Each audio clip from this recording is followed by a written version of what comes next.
Assalamualaikum warahmatullahi wabarakatuh.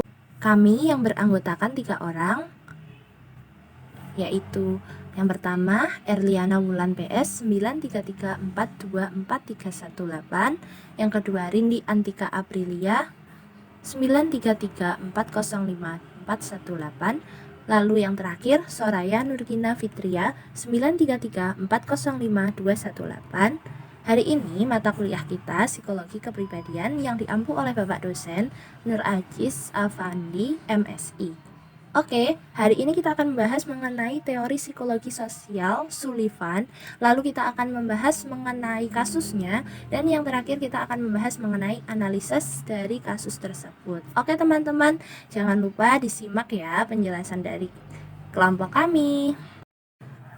Biografi Harry Stack Sullivan.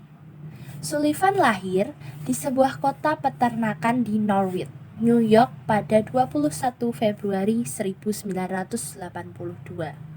dari pasangan Ella Stack Sullivan dan Timothy Sullivan. Dan ia meninggal 14 Januari 1949 di Paris, Prancis. Latar belakang pendidikannya dimulai dari prasekolah, SMA, Cornell University, dan Chicago College of Medicine and Surgery. Karyanya antara lain Teori Interpersonal, Psikiatri 1953, The Psychiatric Interview 1954, Konsepsi Psikiatri Modern 1947 hingga 1966, dan yang terakhir Schizophrenia sebagai Proses Manusia 1962. Teori Sullivan. Menurut Sullivan, kepribadian adalah pola relatif menetap dari situasi-situasi antar pribadi yang berulang, yang menjadi ciri kehidupan manusia. Kepribadian itu konstruk hipotesis yang hanya dapat diamati dalam konteks tingkah laku interpersonal. Dalam pembentukan kepribadian, hal yang mendasari yakni hereditas serta interaksi sosial. Dalam pembahasan teori Sullivan dibagi menjadi 4 macam secara umum, yakni struktur kepribadian, dinamika kepribadian, perkembangan kepribadian, serta aplikasinya. Struktur kepribadian.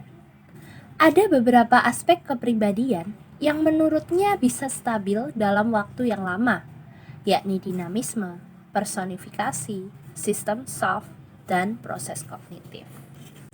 Dinamisme adalah pola khas tingkah laku, transformasi energi, baik terbuka maupun tersembunyi, yang menetap dan berulang terjadi yang menjadi ciri khusus seseorang.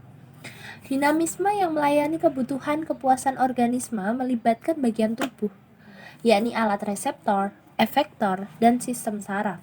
Misalnya, dinamisme makan melibatkan otot mulut dan leher.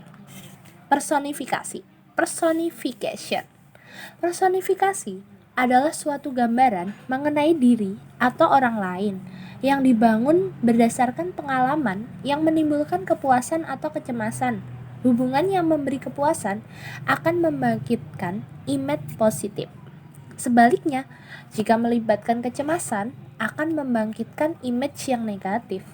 Contohnya, ketika bayi mulai membedakan diri dengan lingkungannya, ia mulai membentuk personifikasi diri dan orang lain. Hal ini terdiri dari 3 personifikasi, yakni baik, good me, saya buruk, bad me, dan bukan saya, not me.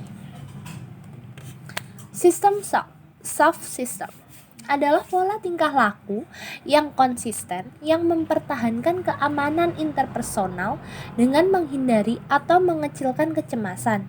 Sistem ini mulai berkembang pada usia 12 hingga 18 bulan.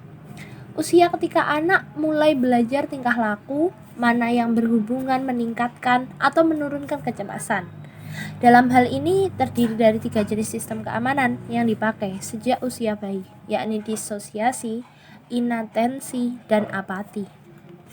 Proses kognitif, cognitive process.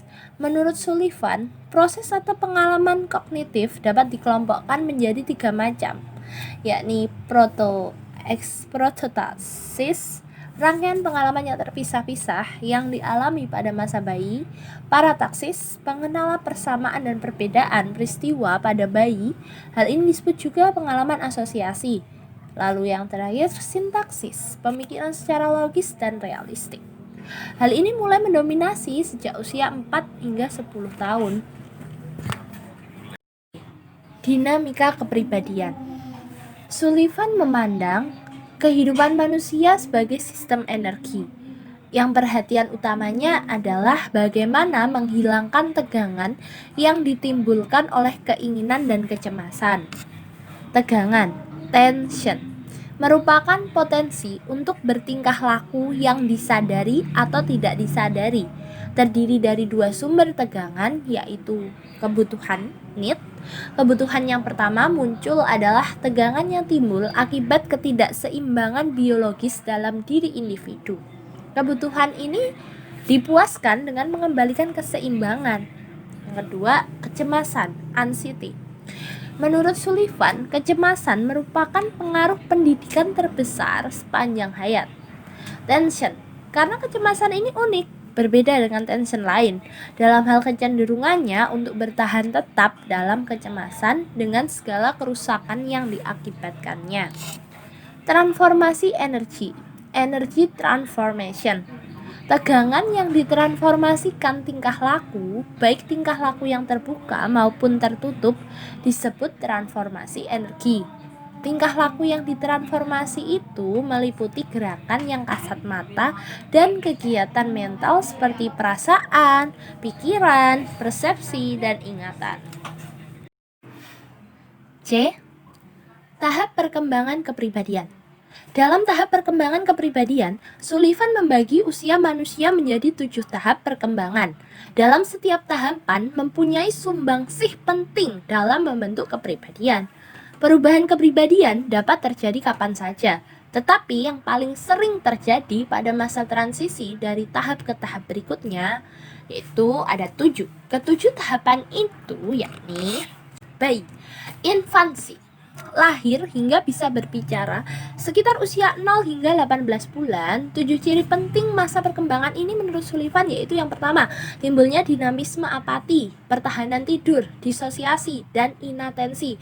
Kedua, peralihan dari prototaksis ke parataksis. Ketiga, organisasi personifikasi, baik personifikasi ibu maupun diri sendiri. Yang keempat, organisasi pengalaman melalui belajar dan munculnya dasar-dasar sistem diri. Yang kelima, diferensi tubuh bayi sendiri, mengenal dan memanipulasi tubuh. Keenam, belajar bahasa, dimulai dengan bahasa autisme. Lalu yang ketujuh, belajar melakukan gerakan terkoordinasi melibatkan mata, tangan, mulut, dan tersebut. Lalu pada tahapan anak atau childhood, bisa mengucapkan kata, butuh kawan, bermain, sekitar usia 1,5 tahun hingga 4 tahunan. Pada tahap ini mulai belajar menyembunyikan tingkah laku yang diyakininya bisa menimbulkan kecemasan atau hukuman, seperti dengan rasionalisasi, memberi alasan palsu mengenai segala hal yang telah mereka kerjakan atau sedang mereka rencanakan. Mereka memiliki tampilan seolah-olah as if performance, yakni dramatisasi, bergaya sibuk, transformasi jahat, sublimasi tak sadar. Masa ini ditandai dengan emosi yang mulai timbal balik dan akulturasi yang cepat. Lalu pada masa remaja awal, juvenil, usia sekolah hingga berkeinginan bergaul intim, 4 hingga 8 atau sampai 10 tahunan. Perkembangan penting dalam tahap ini adalah loncatan sosial ke depan. Anak belajar kompetisi, kompromi, kerjasama, dan memahami makna perasaan kelompok. Tahap ini juga ditandai dengan munculnya konsepsi tentang orientasi hidup. Selain itu, terdapat perkembangan negatif yang penting, yakni prasangka, pengasingan, dan penghinaan. Lalu, pre-adolescent atau mulai bergaul, akrab hingga pubertas, 8 atau 10 tahun hingga 12 tahunan lah. Ditandai oleh awal kemampuan bergaul akrab dengan orang lain, bercirikan persamaan yang nyata, dan saling memperhatikan. Selain itu, beberapa fenomena yang menunjukkan tahapan ini yakni orang tua masih penting, tapi mereka dinilai secara lebih realistik gitu ya. Mengalami cinta yang tidak mementingkan diri sendiri dan belum dirumitkan oleh nafsu seks. Terlibat kerjasama untuk kebahagiaan bersama, tidak mementingkan diri sendiri. Kolaborasi CAM, kalau tidak dipelajari pada tahap ini akan membuat perkembangan kepribadian berikutnya akan terhambat. Hubungan CAM dapat mengatasi atau menghilangkan pengaruh buruk simptom salah sesuai yang diperoleh dari perkembangan tahap sebelumnya. Lalu adolescent awal, early adolescent. Pubertas pola aktivitas seksual yang mantap, 12 hingga 16 tahun. Problem yang muncul pada periode ini merefleksikan konflik antar tiga kebutuhan dasar, keamanan, bebas dari kecemasan, keintiman, pergaulan akrab dengan seks lain, dan kepuasan seks.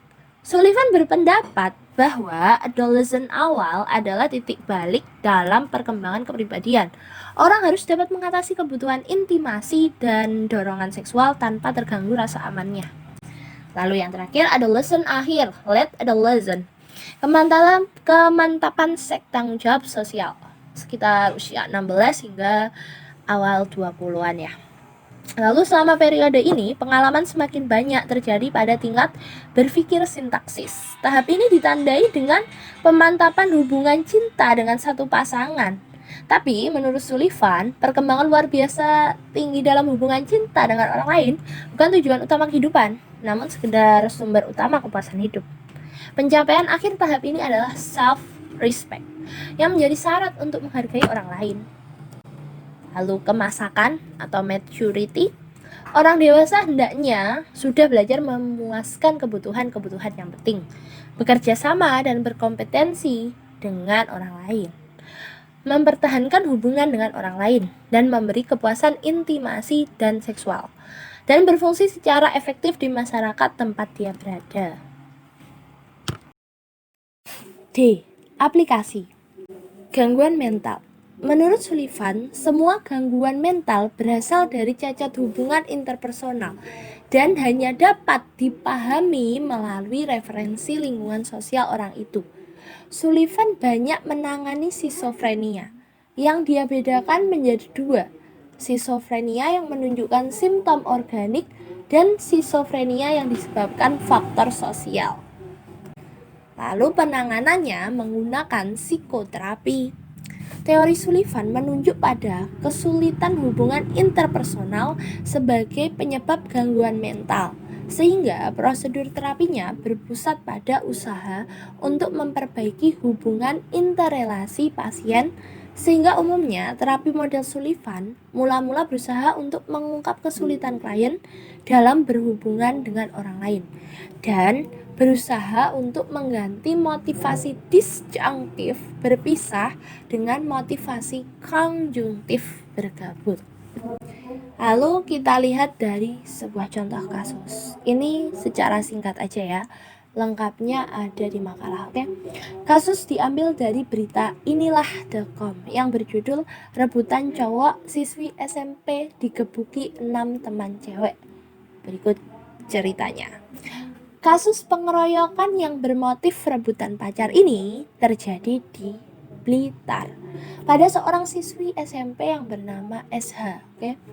Sebagai korban dengan pelaku yang bernama MI yang dibantu 6 orang temannya. Awalnya korban diajak ke lapangan terbuka oleh para pelaku dengan dalih akan meminta maaf. Lantaran sebelumnya korban dan pelaku terjadi kesalahpahaman urusan pribadi, yakni berebut pacar. Namun, sesampai di tempat, para pelaku justru mengajak SH ke gedung kosong dan langsung memukul, menendang, menginjak-injak korban hingga korban tak sadarkan diri. Beruntungnya, ada seorang warga yang mengetahui kejadian naas tersebut, sehingga SH masih bisa tertolong. Lalu dilarikan ke rumah sakit Mardiwaluyo karena puskesmas setempat tidak mampu menanganinya. Lalu kita masuk pada analisis kasus. Ini juga analisis secara singkatnya ya. Lengkapnya ada di makalah, oke? Jika melihat dari kasus tersebut, sehubungan merujuk pada teori Sullivan. Kasus ini terjadi pada tahapan early adolescent. masa pubertas pola aktivitas yang mantap di usia 12 hingga 16 tahun, yang dimana teman sebaya menjadi sangat penting, apalagi teman lawan jenis, ya kan? Pada tahap ini, Sullivan juga mengatakan jika masalah utama yang muncul adalah bergaul bersama orang lain, jelas pernyataan bahwa pada early adolescent, teman sebaya menjadi sangat penting mendukung alasan mengapa peristiwa pengeroyokan itu bisa terjadi. Hubungan MI dan dukungan teman-temannya menjadi penting karena pada saat bersamaan MI kan merasa kecewa pada si SH. Dalam diri MI timbul rasa takut dan cemas kehilangan pacar yang dituduhkannya tengah dekat dengan si SH. Sementara dukungan teman-temannya semakin memperkuat terjadinya tindakan yang dilakukan MI kepada Sri. Oke, sampai di situ presentasi hari ini yang disampaikan oleh kelompok kami. Terima kasih atas perhatiannya. Kurang lebihnya mohon maaf. Demikian akhir presentasi saya. Semoga bermanfaat untuk kita semua. Semoga apa yang disampaikan barusan adalah awal untuk kita dapat memahami materi-materi psikologi kepribadian, khususnya teori Sullivan. Oke, terima kasih. Wassalamualaikum warahmatullahi wabarakatuh.